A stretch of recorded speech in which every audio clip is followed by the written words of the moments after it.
आपकी अपनी ARY technical पाठशाला के ब्लॉग 3 में एक बार फिर से आपका स्वागत है।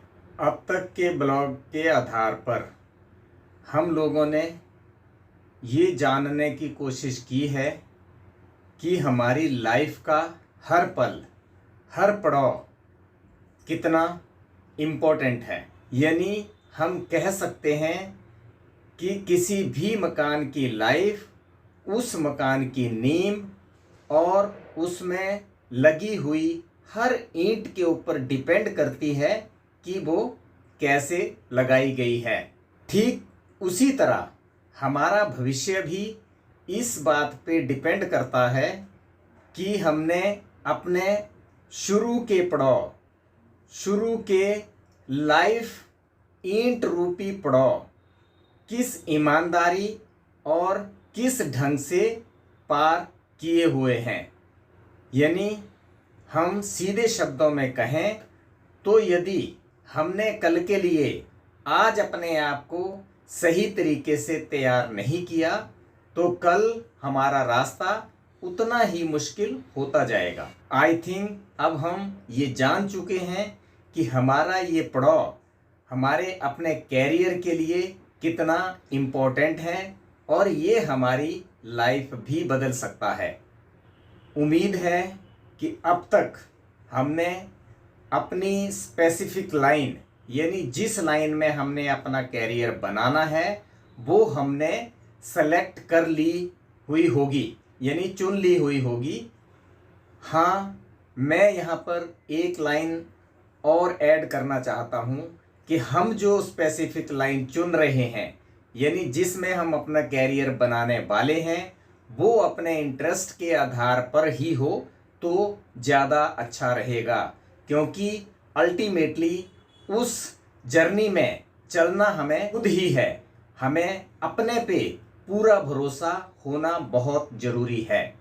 मैंने यह देखा है कि बहुत सारे लोग बीच में ही अपनी लाइन बदल लेते हैं।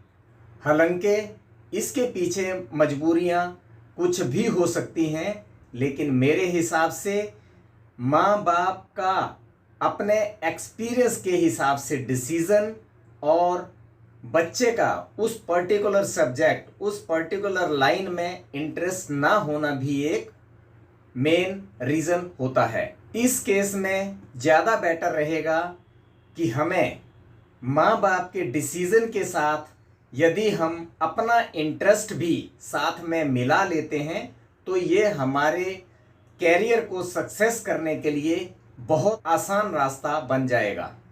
इसलिए हमें जब भी हम सब्जेक्ट यानी लाइन चुन रहे हैं, अपने माँ बाप के तालमेल के साथ पूरी ईमानदारी और सोच समझ के पूरा विचार करते हुए हमें अपना सब्जेक्ट सेलेक्ट करके ही अपनी स्पेसिफिक लाइन में चलने का प्लान करना है, ताकि हमें वो लाइन बीच में ना छोड़नी पड़े और हम सही तरीके से उस लाइन में सक्सेस हो जाएं।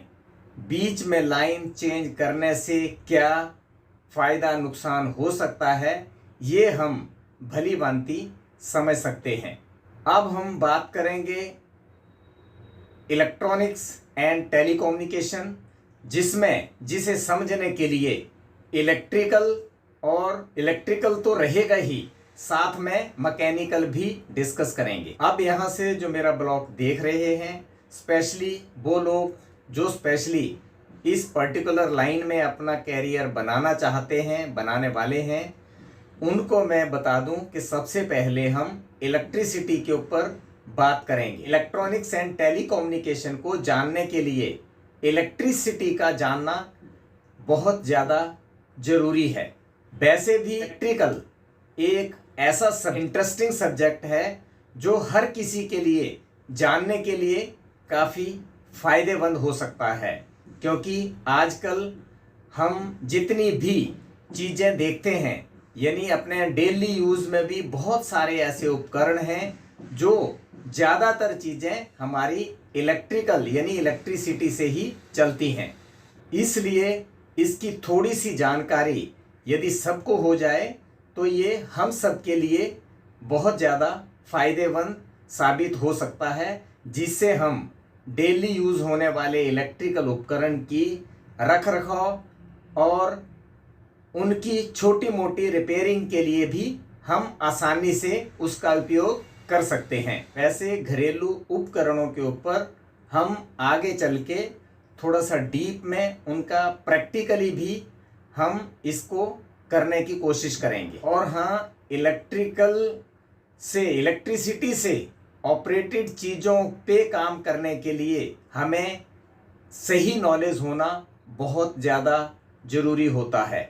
यानी जब तक हमें इलेक्ट्रिसिटी के बारे में प्रॉपर जानकारी ना हो तब तक हमें प्रैक्टिकल की तरफ नहीं जाना है, क्योंकि आधा अधूरा नॉलेज हमें मुश्किल में डाल सकता है, ये जानलेवा भी साबित हो सकता है।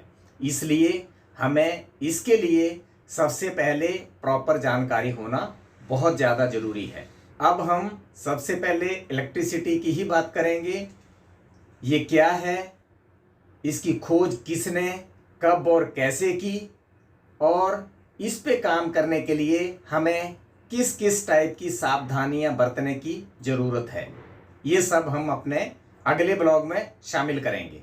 जहाँ पर भी आप लोगों को कुछ कन्फ्यूज़न हो या कहीं लगे कि कुछ गलत है तो आप निसंकोच मुझे कमेंट्स करके बता सकते हैं। और हाँ, मैं ये पहले भी बता चुका हूँ कि ये क्या हर कोई लाइन अपने आप में बहुत डीप होती है, तो हर चीज़ के बारे में हर किसी को लिए जानना बहुत आसान नहीं होता है। हो सकता है मेरे कुछ टेक्निकल भाइयों को लगे कि मैं कुछ गलत बता रहा हूँ, तो वो कृपया मुझे कमेंट्स करके बता सकते हैं, मैं उनका हमेशा आभारी रहूँगा। वैसे भी हमें आगे आने वाले समय में इस प्रोग्राम में अपने और लोगों को भी साथ जोड़ना होगा, ताकि हम ज़्यादा से ज़्यादा जानकारी अपने युवाओं तक पहुंचा सकें। अब हम अगले ब्लॉग में मिलेंगे इलेक्ट्रिकल की हिस्ट्री के साथ, इसकी खोज कब, किसने और कैसे की। तब तक के लिए धन्यवाद, नमस्ते।